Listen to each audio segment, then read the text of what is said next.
twin vampire sisters save a slave from sacrifice, who reveals to be the lost heir to the throne.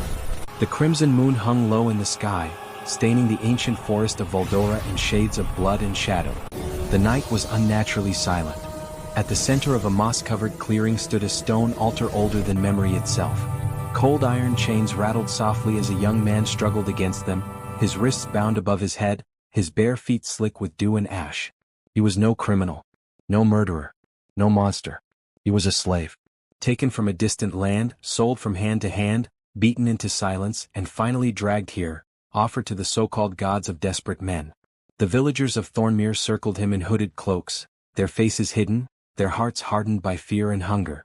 3 failed harvests had taught them cruelty disguised as tradition. Blood of the innocent, the elder chanted, raising an obsidian dagger. Strength of the worthy. We offer this vessel to the ancient ones. The young man lifted his head. Despite bruises, despite weeks of captivity, his green eyes burned with defiance.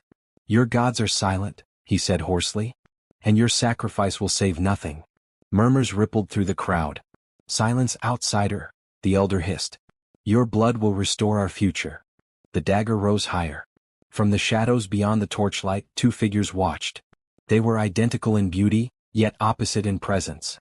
One stepped forward slightly, pale hair shimmering like moonlight, eyes cold and calculating, blue as frozen sapphire. Lysandra, the elder twin, observed every movement with centuries of patience.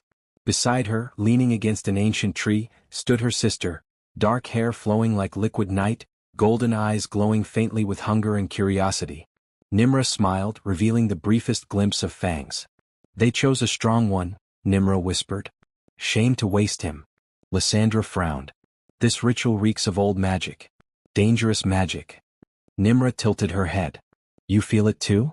Lysandra's gaze fixed on the slave's neck. Beneath dried blood and ritual paint, something shimmered faintly in the crimson moonlight. A mark. Her breath caught. That symbol, Lysandra whispered. It cannot be. The elder's chant grew louder. The air thickened, heavy with power neither twin recognized. Nimra's playful smile vanished. Lys, she said softly. That is the royal sigil of Aeliner. Lysandra's eyes widened. A kingdom thought erased. A bloodline believed extinct. The dagger began its descent. We cannot allow this, Lysandra said. Nimra grinned, feral and delighted. Finally. What happened next occurred faster than human sight could follow. The torches went out. Darkness swallowed the clearing. Screams erupted. Shadows tore through the circle as invisible force slammed villagers to the ground. The elder's wrist snapped with a sickening crack, the dagger clattering uselessly against stone. In seconds the clearing fell silent. Bodies lay scattered, alive but unconscious. Only 3 figures remained standing. The twins stood on either side of the altar. The slave hung frozen between fear and disbelief. Chains shattered as Nimra tore them apart with bare hands. The young man collapsed to his knees, gasping. What are you? He demanded, voice shaking but proud. Lysandra stepped closer, studying the mark on his neck. Not your enemies, she said calmly. Nimra crouched beside him, inhaling softly. Your blood is old. Powerful. The young man pulled back. My name is Calm. I am nothing. A servant. Lysandra's fingers hovered near the glowing sigil. This mark says otherwise. Before he could respond, distant horns echoed through the forest. The villagers would wake soon. We need to move, Lysandra said, extending her hand. Calm hesitated only a heartbeat before taking it. As they vanished into the forest shadows, none of them noticed the elder's eyes flicker open, nor the obsidian whistle rising to his lips. The hunt had begun. And the last heir of a forgotten throne had just taken his first step back into destiny. The Sisters of Night and the boy who would not kneel. The forest did not forgive weakness. Branches clawed at Calm's torn clothes as he ran, lungs burning, legs trembling with exhaustion. The twin vampire sisters moved ahead of him with effortless grace, Lysandra gliding like moonlight between trees, Nimra flickering through shadows as if darkness itself obeyed her. Behind them the night howled. They're tracking us, Nimra said calmly, though her golden eyes gleamed with anticipation. Wolf hunters. Bound beasts. Calm stumbled. Before he could fall, Nimra caught him with one arm and lifted him as if he weighed nothing. I can walk, he protested weakly. Pride later, she replied. Survival now. They reached an abandoned watchtower just as the first hint of dawn touched the sky. Ancient stone rose from the mist like a forgotten sentinel, its walls etched with symbols older than any kingdom. Lysandra pushed Calm inside. "Dawn weakens us," she said. "But this place still remembers magic." As Calm collapsed onto the stone floor, Lysandra studied him more closely. Beneath dirt and bruises, there was something unmistakable in his posture, quiet dignity that slavery had failed to crush. "You truly believe you are no one?" she asked. Calm laughed bitterly. "I scrubbed floors. I carried water. I was beaten for speaking without permission. If that is not nothing, what is?" Nimra crouched before him and gently tilted his chin upward. "Your blood says otherwise." She traced the mark on his neck. The sigil glowed. The tower trembled. Calm gasped as memories, not his own, flashed before his eyes. A white marble throne, a crown of silver branches, a woman screaming as flames devoured a palace. He recoiled. "What did you do to me?" "Nothing," Lysandra said softly. "You are remembering." The truth struck slowly, cruelly. "You're saying I'm royal?" Calm whispered. "After all this, you think I'm a king?" Nimra smiled without humor. "We know." The tower doors shattered inward. Wolf hunters poured in, half men, half beasts, eyes glowing red. Lysandra stepped forward, pale and terrible. "For centuries," she said coldly, "your kind hunted us." Her eyes burned blue. "Tonight we hunt back." Steel met shadow. Blood-stained stone. Calm watched in horror and awe as the sisters fought, not savagely but precisely, like executioners delivering justice long overdue. When silence returned, the tower stood alone again. Calm stared at the twins. "You saved me," he said slowly. "Why?" Lysandra answered with ancient certainty. "Because kingdoms fall when the innocent are sacrificed." Nimra added quietly, "And because the throne you were born to will change the world." Far away, in a city built on stolen crowns, a vampire king felt the ancient sigil awaken. And smiled. The slave who carried a crown. The underground sanctuary breathed like a living thing.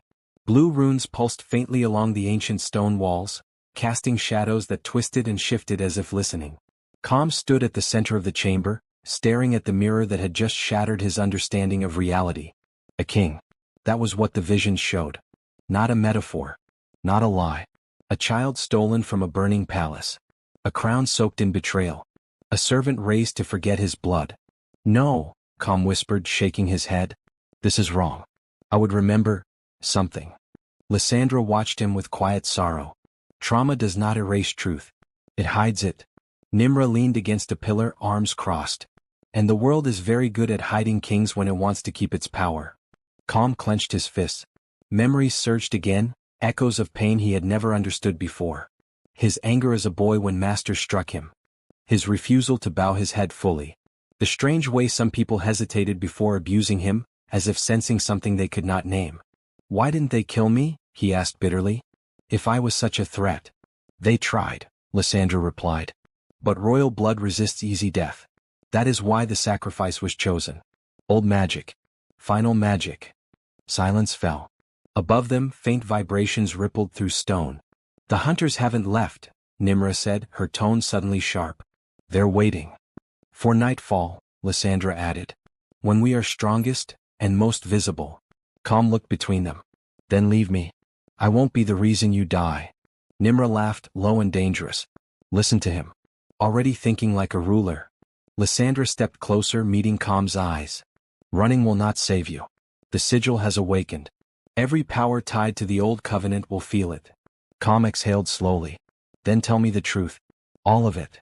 They sat around the stone table carved with the old world's map. Lysandra spoke first. Aelina was not merely a kingdom. It was a balance. Humans ruled the day. Vampires guarded the night. Neither above the other. Nimra continued, voice colder. "Until fear poisoned ambition. Until your uncle wanted power without restraint." Calm's jaw tightened. "He murdered my family." "Yes," Lysandra said softly. "And blamed monsters to justify it." The mirror flared again. This time it showed the present. A man sat upon a dark throne, his hair streaked with silver, eyes red with hunger and calculation. A vampire king, crowned not by lineage but by conquest. "King Morvain," Nimra spat. "The butcher of covenants." Calm recoiled. "A vampire rules my kingdom?" "He always did," Lysandra replied. From the shadows. Now openly. The irony crushed him. All this time. I feared monsters, Com said. And I lived under one. The sanctuary shook violently. Stone cracked. They're breaking the seals, Nimra said, excitement flashing through her eyes. He sent more than wolves. Lysandra stood, power rippling around her. Then the time for hiding is over. Com rose as well. I don't know how to fight. I don't know how to rule. Lysandra placed a hand over his chest. You know injustice, she said. You know pain. You know restraint. Nimra smiled. And kings are forged by worse things than crowns. The wall exploded inward. Armored figures poured through, humans bearing holy sigils, led by Morvaine's enforcers. Silver weapons gleamed. Fire spells crackled. By order of King Morvaine, a commander shouted, the marked one is to be executed. Com stepped forward instinctively. No, Lysandra snapped, pulling him back. But it was too late. One soldier lunged. Com raised his arm. Light erupted. Not vampire magic. Not human prayer. Something older. The attacker was thrown back, crashing into stone. Silence followed. Everyone stared at Com. His mark burned bright gold. Lysandra's breath caught. The blood has accepted you. Nimra's voice dropped to a whisper. The king awakens. Com stared at his hands, shaking. I didn't choose this, he said. Lysandra met his gaze. No king ever does. As the sanctuary collapsed around them, Com made a decision. If the world wants a king, he said slowly, then it will hear the voice of the slave it tried to kill. Far away on a stolen throne, King Morvaine felt the surge. And for the first time in 20 years, he was afraid. The king who did not want a crown. Fire spread through the ancient tunnels as stone collapsed behind them. Lysandra moved like moonlight through chaos, cutting down enemies with calm precision. Nimra fought like living shadow, her laughter sharp and dangerous as claws met steel.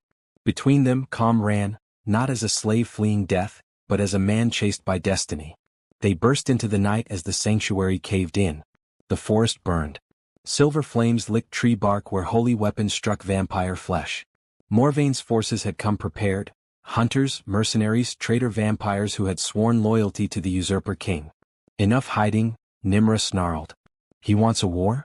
Let him choke on it. Com grabbed her arm. People will die. She froze. Lysandra turned slowly, studying Com's face. Despite fear, there was restraint in his eyes. Compassion. The same trait that had kept him alive as a slave. You would spare those who hunted you? Lysandra asked quietly. Com swallowed. I would spare the innocent. Always. Something changed in her expression. The crown chooses well, she murmured. They retreated east toward the ruins of Ailener's border city. Once a place of balance, now abandoned and cursed. Along the way, whispers followed them. Humans who saw Com felt compelled to kneel without knowing why. Old vampires emerged from hiding, drawn by the awakened sigil. A resistance formed. Not by command. By belief. Com stood before them at dusk. Former slaves, outcasts, forgotten clans, and night creatures betrayed by Morvaine's cruelty. I am not your king, Com said honestly. I don't want your blood. I don't want your lives. Murmurs spread. I was beaten. Thrown away, he continued. If I take the throne, it will be to end that world. Or I won't take it at all. Silence. Then a woman stepped forward, scarred, trembling. I was meant to die at an altar once, she said. You saved someone like me. Others followed. Kneeling. Not to power. To justice. That night, Morvaine struck first. The battle at Blackspire Pass tore the sky apart. Vampire against vampire. Fire against shadow. Lysandra commanded strategy like an ancient general. Nimra fought at Com's side, never letting an enemy breach his reach. And Com stood where the fighting was thickest. Not killing unless forced. Shielding more than striking. Ending battles by breaking weapons, not bodies. The sigil on his neck burned brighter with every act of mercy. Morvaine appeared at dawn. Tall. Regal. Terrible. So the slave wears my crown now, he sneered. Kneel, boy, and I may let you live as my pet. Com stepped forward. I knelt my entire life, he said calmly. Never again. They clashed. Morvaine was ancient, powerful, ruthless. Com was none of those things. But he had something Morvaine never did. The will to protect. When Morvaine struck Lysandra from behind, Com screamed, not in rage but in refusal. Light exploded. The battlefield froze. Morvain was thrown back, stunned, bleeding. "You don't rule by fear," Com said, voice echoing unnaturally. "You rule by what you're willing to suffer for." Morvain fled. Victory came at a cost. Lysandra lay wounded. Nimra knelt beside her, shaking for the first time in centuries. Com knelt too, pressing his hands to Lysandra's wounds. "Stay with us," he begged. Her eyes opened faintly. "You're doing well, my king?" He shook his head, tears falling. "I'm just trying to be better than what they made me." She smiled. "That is why you will win." As dawn rose over the ruined city, Com stood among the wounded and the saved. The throne awaited him. But the final choice still remained. To rule as kings had always ruled, or to remake the crown itself. Far away, Morvain watched from the shadows, plotting his final move. And the world held its breath. The crown that refused to be stolen. The city of Aelinor stood silent beneath a gray dawn. Its towers, once white and proud, were scarred by fire and shadow. Banners bearing Morvain's sigil hung from broken walls, symbols of a reign built on betrayal and fear. Com walked through the gates not as a conqueror but as a reckoning. Behind him came humans and vampires together. Former slaves, night clans, mercenaries who had laid down their weapons, and elders who had survived long enough to see the truth return. Lysandra rode at his right, pale and resolute despite her wounds. Nimra walked at his left, eyes sharp, guarding every shadow. The people gathered in the streets. They expected blood. They expected vengeance.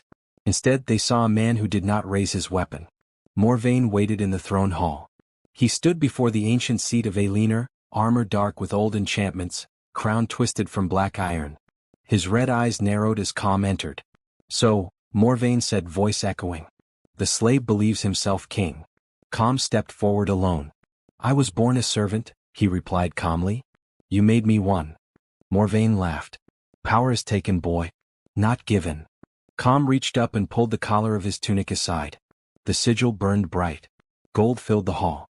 Ancient runes carved into the pillars ignited, responding to blood older than Morvain's throne. The walls themselves seemed to remember. Morvain staggered back. "No," he hissed. "I destroyed your line." "You failed," Com answered. "Because kindness outlives cruelty." Morvain lunged. This time Com did not dodge. He caught Morvain's blade with bare hands. The weapon shattered. Silence fell. "You ruled by fear," Com said, holding Morvain's gaze. "That ends now." Morvain screamed as the ancient magic rejected him, his stolen power tearing away, leaving nothing but a frightened creature beneath the crown. Guards moved forward. Com raised a hand. "No execution," he said. The hall gasped. "You will live," Com continued, voice steady, "and you will answer for every life you broke. Justice is not murder. It is truth." Morvain collapsed, stripped of throne and terror. Com turned to the people. "I will not rule as kings once did," he said. "There will be no slaves. No blood taxes. No shadows deciding your fate." He looked to Lysandra and Nimra. "The covenant will be restored, not between crowns and monsters but between equals." Lysandra bowed her head. Nimra smiled, proud and fierce. Com approached the throne. Slowly, deliberately he lifted the crown. Then he set it down. Gasps echoed. "I will not wear a crown that was used to crush the innocent," he said. "We will forge a new one. Together." The people knelt. Not because they were forced, but because they chose to. As the sun broke through the clouds for the first time in decades, light poured into the throne hall. The sigil on Com's neck dimmed, not gone but at peace. Lysandra stepped beside him. "You've changed the prophecy." Com smiled softly. "Maybe it was wrong." Nimra crossed her arms, amused. Or maybe it finally found the right king. That night, the fires of sacrifice were extinguished across the land. Chains were broken. Altars were torn down. And a former slave sat among the people he once served, listening before speaking, ruling by compassion rather than command. The world would remember him not as the king who reclaimed a throne, but as the man who refused to steal one.